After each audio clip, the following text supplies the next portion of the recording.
প্রতিযোগিতায় জমজমাট ডানকুনির 1 নম্বর ওয়ার্ড। প্রতি বছরের মতো এই বছরও 3 দিনব্যাপী ফুটবল টুর্নামেন্ট থেকে ছাত্রছাত্রী সংবর্ধনা, রক্তদান ও শীতবস্ত্র বিতরণের আয়োজনে ডানকুনির চেয়ারম্যান তথা 1 নম্বর ওয়ার্ডের পৌরমাতা হাসিনা শবনম।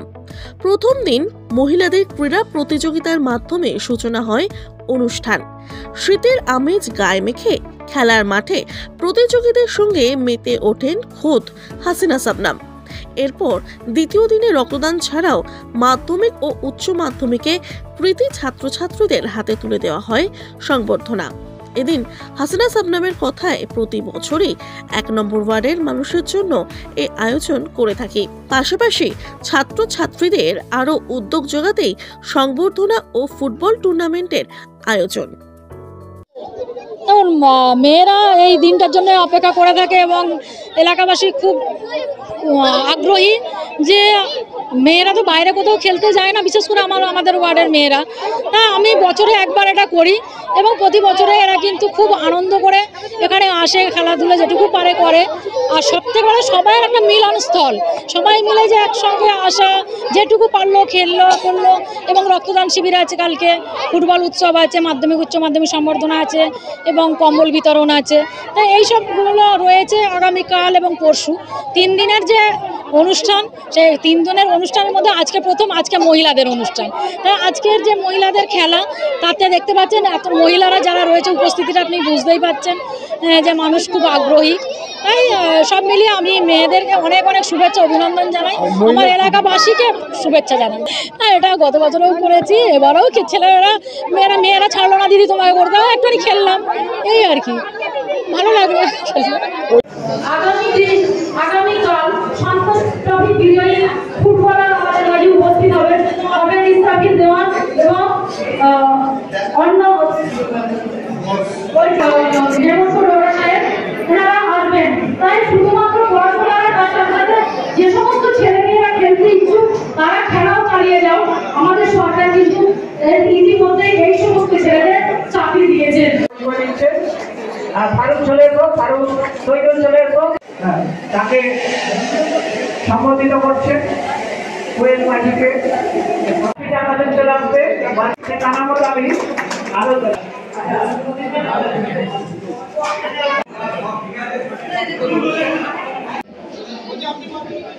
দিদি একটু ঘুরে। প্রথমেই আমি আজকে নতুন নয়, আমরা এত বছর ধরে করছি। আপনারা জানেন যে আমি চেয়ারম্যান হওয়ার পর থেকেই 2009 থেকে আমি রক্তদান শিবির ফুটবল উৎসব করে থাকি। তাই এবছরেও তাই সেই সেমভাবেই হচ্ছে। আজকে সকাল থেকে রক্তদান চলছে, বিবি পোদ্দার হসপিটাল থেকে অভিজ্ঞ ডাক্তারবাবু এসেছেন।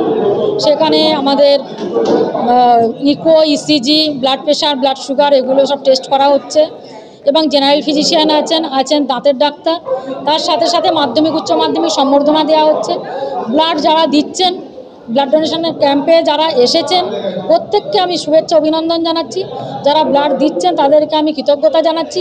যে ডাক্তারবাবুরা নিতে এসছেন, যে ব্লাড ব্যাংক শ্রমজীবী, তাদেরকেও অনেক অনেক শুভেচ্ছা অভিনন্দন জানাচ্ছি যে তারা ব্লাড নিতে এসেছেন। এবং যখন আমরা একটা মুমূর্ষ রোগীর জন্য রক্ত দরকার হয়, সেই রক্তর সেই মুহূর্তে যে সেই বাড়ির ফ্যামিলির লোকের খুব অবস্থা খারাপ হয়ে যায় যে কীভাবে মানুষটাকে বাঁচাতে হবে। তাই এখন এত আধুনিক যুগেও এখনও কিন্তু রক্তের কারখানা কোথাও তৈরি হয়নি, মানুষের শরীর থেকেই মানুষকে দিতে হয়। তাই এগিয়ে আসুন, সকলের রক্ত দান করুন। যারা সুস্থ আছেন সবাই রক্ত দান করে একটা মুমূর্ষ ব্যক্তিকে বাঁচান, এটাই আমি চাইব। বিশেষ অতিথি আমরা আমন্ত্রণ জানিয়েছি, আমাদের এমপি সাহেবকে বলেছি আসার জন্য। উনি যদি এখানে থাকেন অবশ্যই আসবেন, যদি দিল্লিতে থাকেন তো আসতে পারবেন না, যদি এখানে এসে যান তাহলে অবশ্যই আসবেন। এবং আমাদের মন্ত্রী আছেন, স্নেহাশিস চক্রবর্তী ব্যাচেদা আছেন এবং এমএলএরা আছেন, আমাদের সাথী দিয়ে আসবেন এবং করবিদিকে বলা আছে এবং আরও অন্যান্য এমএলএদেরকেও বলা আছে, এবং সভাপতিরা আসবেন, এলাকার প্রত্যেকটা 1 থেকে 21 প্রত্যেকটা ওয়ার্ডের কাউন্সিলররা থাকবেন। সবাই মিলেই আমরা ফুটবলটাকে এনজয় করব। ফুটবল অতিথি আছে একদম সদ্য আমাদের সন্তোষ ট্রফি বিজয়ী ফুটবলার ইসরাফিল দেওয়ান এবং অরিত্র ঘোষ, ওনারা আসছেন, এবং আসছেন শিশিরবাবু আসছেন, শিশির ঘোষ, এবং আমাদের হেমন্ত ডোরা সাহেব, ওনারা আসছেন।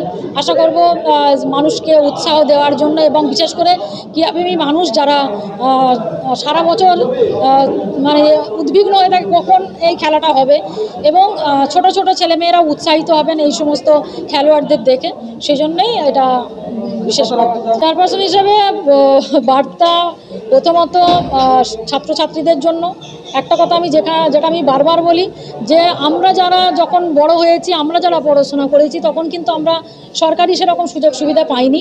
এখন সরকার ছাত্রছাত্রীদের সাথে আছে এবং প্রত্যেকটা মানুষের সাথে আছে, মানুষের পাশে আছে। তাই তারা এগিয়ে যাক, নিজের পায়ে দাঁড়াক, তারা প্রতিষ্ঠিত হোক, যতদূর পর্যন্ত সম্ভব তারা এগিয়ে চলুক, এবং পড়াশোনা যতদূর সম্ভব তারা চালিয়ে যাক।